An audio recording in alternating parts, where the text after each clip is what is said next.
Hello again, my little state troops, and welcome to another Mordian Glory video. In today's episode, I want to take you through step by step my 2,000 point Empire army, and I don't mean to alarm you, but I've actually painted up quite a lot of cavalry for it. It has genuinely never been done before. You guys have been asking again and again and again for me to just add some cavalry to my army, and well, not only have I got some cavalry, but I've actually got nearly 20 riders in this list. And so without further ado, let's mount up and drive the men right into this thing.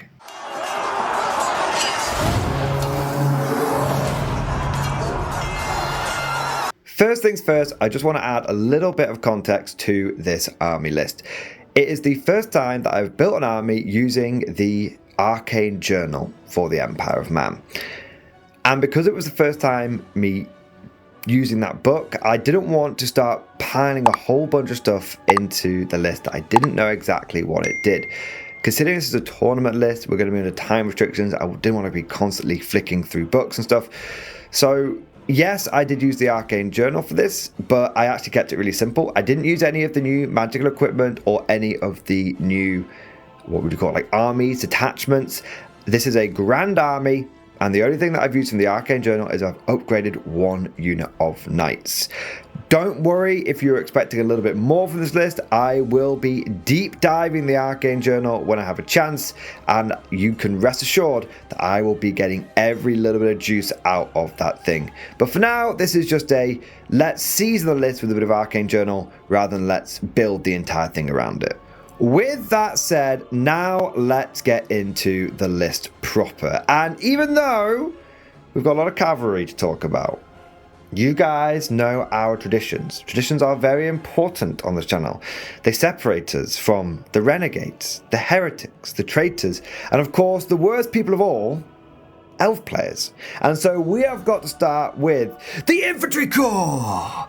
Because every day in the Corps is like a day on the farm. Every meal a banquet, every paycheck a fortune, every formation a parade. I love the Corps. Today's Infantry Corps consists of a big old block of halberdiers. There are 37 halberdiers in this unit.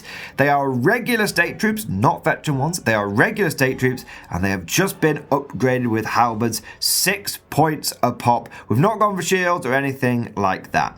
They have been given full commando because I will be damned before I go into battle with a big old block of infantry that hasn't got a beautiful bolt of cloth to fight beneath. Leading this big, beautiful brick, we have got two characters. Over here on the right, we have got my General of the Empire. He is equipped with full plate armor and Sword of Battle. And that's it. I know. A lot less than I would normally give him. Often I'd be loading him up with the white cloak as well and all that kind of good stuff. But he has just got the Sword of Battle today. And that is because we needed to find some extra points to upgrade the knights, which we'll be looking at in a moment. So we're playing it a little bit on the edge here. He's not going to have a ward save, but he has still got the Sword of Battle. So hopefully he'll be able to add a bit more punch to this halberdier unit. One thing I have learnt is that halberdiers are, they're okay, but they need a bit of character support to really be able to hold the line. Speaking of character support, not only have we got the General, we've also got the Battle Standard Bearer. Here we are. Battle Standard Bearer today, equipped with his full plate armor, and he has also got a halberd. And that's it. He has not got the Sword of Might. He's not going to ward save. I know these are very, very stripped down characters. Some of you might be wondering, what is the point in even taking these guys?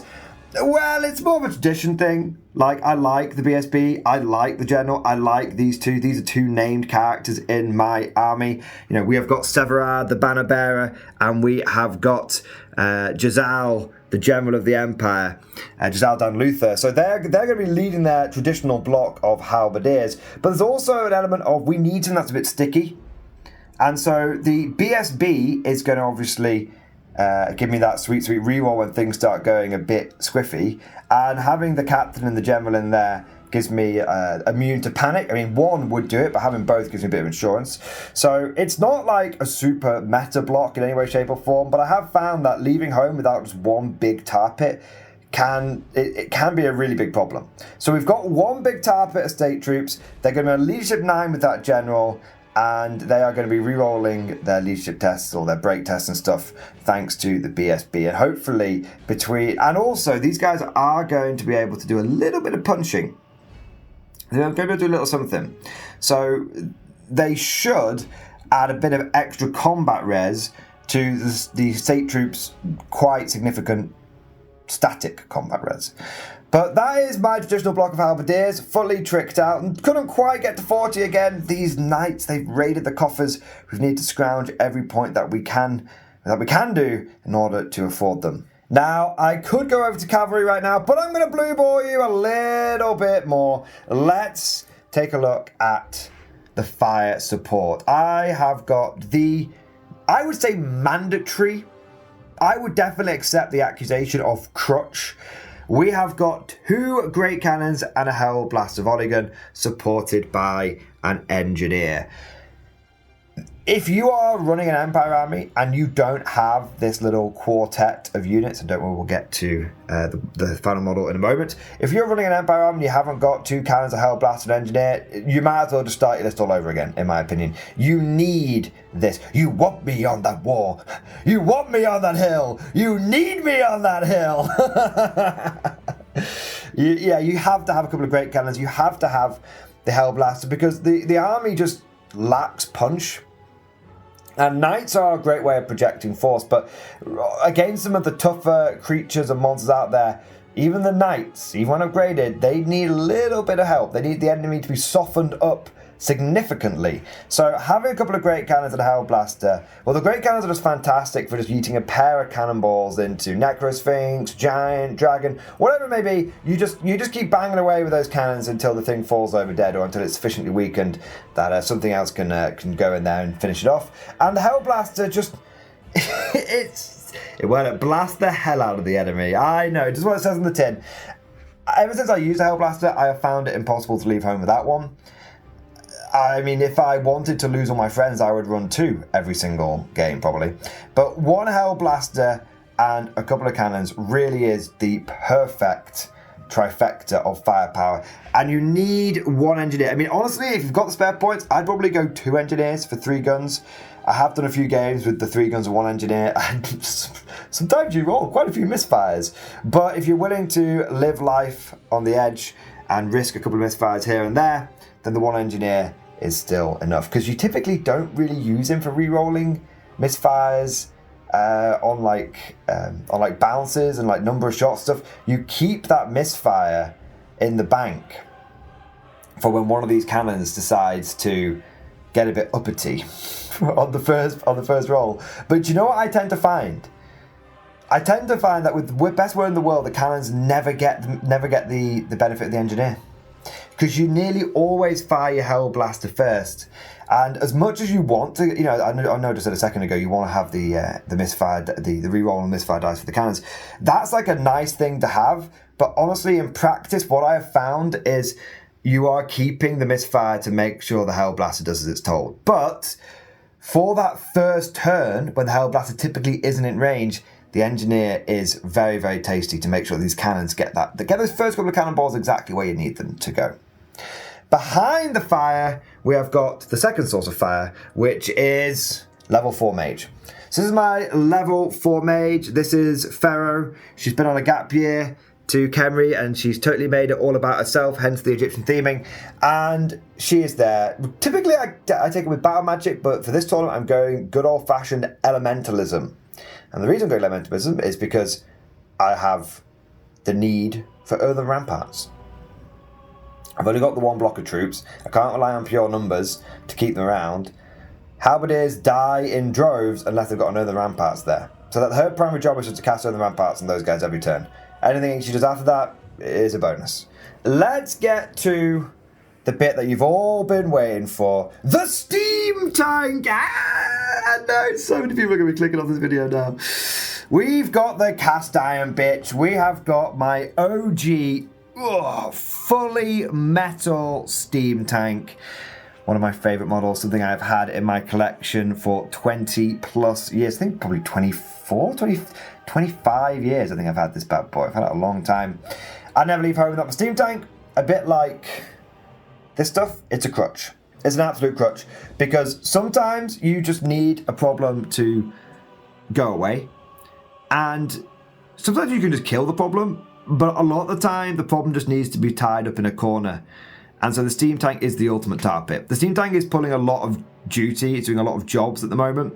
So it's kind of competing with the state troops or backing the state troops up in terms of tar pitification. It's also adding a bit more firepower. We've got an extra cannon in there. And it's also acting as a unit that doesn't mind going on the offensive, I mean, with those impact hits and whatnot. So it is a man of many hats, a tank of many hats. But it is a very, very important unit. And again, a bit like with the 2 cannons of the Hellblaster, if you are building a 2,000 point Empire list and you are not putting a steam tank in there, you are going at a big, big disadvantage. Yes, it is a crutch. Yes, the meta is definitely learning how to deal with it. Yes, it does die surprisingly easily, especially things like poison, but you still need it because sometimes it's one of those units where you get into a battle and you think, if I had a steam tank, I probably could have won this, and simply by not having one, I've definitely lost it. So it's a really, really valuable unit. Never leave home without the stank. Alright, I will finally stop edging you guys. It's time to get to the Cavalry Corps. Now, I have gone pretty cavalry heavy in this list. I am not going to lie. That is partly to make up the fact that I think I've made you guys wait about a year to see me take cavalry in any significant form. It's also to sort of meme the army up a bit, theme the army up a bit. So we have got 2 units of Empire Knights. Just basic Knights, because I still need to fill out my core requirement. Both of these units of Empire Knights have got a Preceptor in there, that is the Sergeant, the squad leader, and we've also got a Musician in there. Also, both units of Knights will be drilled, because you can have 1 unit drilled per 1,000 points. As this is a 2,000 point army, we can have 2 units of them drilled. Drilled on cavalry is absolutely insane. Absolutely bonkers, because drilled kicks in anytime you make a move. Yes, that does include a countercharge, and Empire Knights do have countercharge. So, that's very, very nice. So how I plan on using these guys is, and it's also before you make a charge as well, it's just drilled is fantastically powerful. So how I plan on actually using these guys is having them formed up into marching column a lot of the time. And then as and when the situation requires it, go in drilled. Think of it like that, if you're a bit of an old geezer like me, think of it like that scene from Kingdom of Heaven when the main character Orlando Bloom is leading the knights out from Carrick, and they start off in a line, and then they break off into and they go nice and wide. That's kind of what these guys are going to be doing. Now I have 2 units of knights here, 1 8 strong, 1 9 strong. The 8 strong unit have got lances and shields, and I said they've got the sergeant and the musician, and they've got drilled, and that's it. The unit behind has been upgraded. Not only do they have drilled, not only do they have shields, not only do they have lances, not only do they have a horn, not only do they have a guy with 1 extra attack, they are also Knights of More. Yes! Knights of More means that they have a 6-up ward save, and they hate undead. It's not the best of the Knight houses, but it's the one I picked because I have a big soft spot on my heart for the Knights of More. The reason I do is because when I was growing up as a young wee nipper, I remember going on holiday, and on the car journey, I was allowed to bring like a couple of things to keep me entertained, like books and stuff. And one of the things I brought was, along with my Game Boy Color. I know. I also brought a White Dwarf copy, and in that White Dwarf copy there was some absolutely beautiful army. It was a pure peasant army, pure free company army of the Empire, and the only elite thing that this guy had in his army was a unit of Knights of More.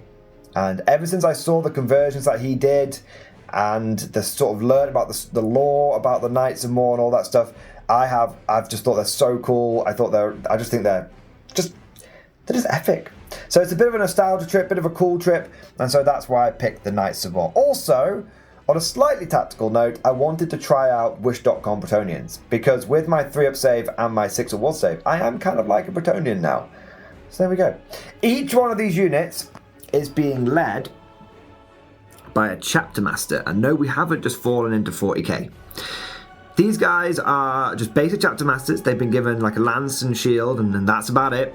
And each one of those is leading one of these squads. Now again, you might be thinking, why not stack them up with loads of magical equipment? Firstly, kind of a points cost thing. Secondly, I want to keep them cheap because I want to give these guys immune to psychology for a very low price point. Thirdly, point C, paragraph C, point 1C, whatever you call it. Anyway, third point is these units are already getting quite wide, as you can see, and if you think on a board, that's going to start getting a little bit difficult to maneuver around. So rather than adding like 3 more knights on to get 3 extra attacks, what I'd rather do is add in a cheap chapter master, which comes to a similar price to 3 knights, and they've got 3 attacks each. So I'm getting the attacks that I want without widening the unit too much, and I'm getting immune psychology thrown in there as well. And if you actually look at this army across the board, it's pretty insulated against a lot of psychology. I mean, the steam tank is unbreakable, causes terror, it doesn't give a crap. These guys are giving these guys immune psychology. And then, yes, we're not immune psychology, but we do have leadership 9, rerollable, ignoring panic over here. So we have definitely taken an Empire army and we've grizzled it. We've grizzled it up so that hopefully if someone comes along and starts trying to scare us off the board with fear and terror and all that kind of stuff, we should be able to look them dead in the eye and say, is that it? Is that all you can conjure, Saruman? But that just about covers it. Steam tank, lots of cavalry, big block of infantry, and some guns. Faith, steel, and gunpowder. The 3 things that makes the Empire great. But let me know what you guys think down in the comment section below. Do you think this army will do okay? What do you think I could do to improve it, especially upon the knights and stuff? And what magical items do you think would be a good pick for an army like this? Because, like I said, I've not really delved into that bit yet, but I'm sure there's some good gubbins that I could be taking advantage of. If you enjoyed this video, as always, don't forget to go ahead and smash that like button. And if you want to see how this list does the tournament, then make sure to subscribe to never miss an episode. Would you like to know more?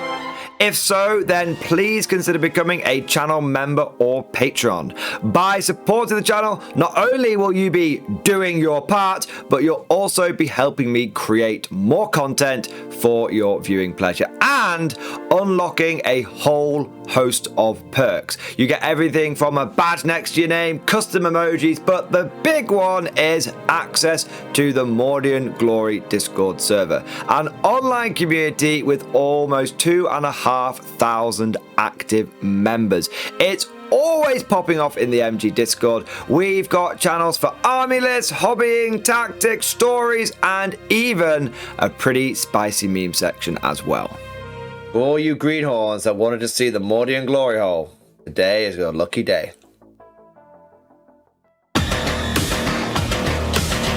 And joking aside, I do want to say a massive thank you to all of the current channel members and patrons. You guys are amazing. Truly the lifeblood of the channel. I could not do Mordian Glory full-time without the incredible and generous support of my members. So thank you guys so much. And last but certainly not least, I want to say a personal thank you to all of my top tier Patreons. These are the War Masters, the people who have truly gone above and beyond the call of duty. So a heartfelt thank you to Alex Dengal, Bon Vert, Lord Pryor, Mark Panconi, RJ Scorpion, Swordfish Trombone, Try Again Bragg, John Stubbs, Nick Walsh, Diesel Fox, and August Barney.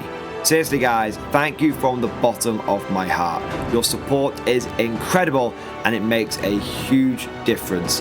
Thank you so much. That's all for now. Hope you've all enjoyed today's video, and of course, as always, see you guys next time.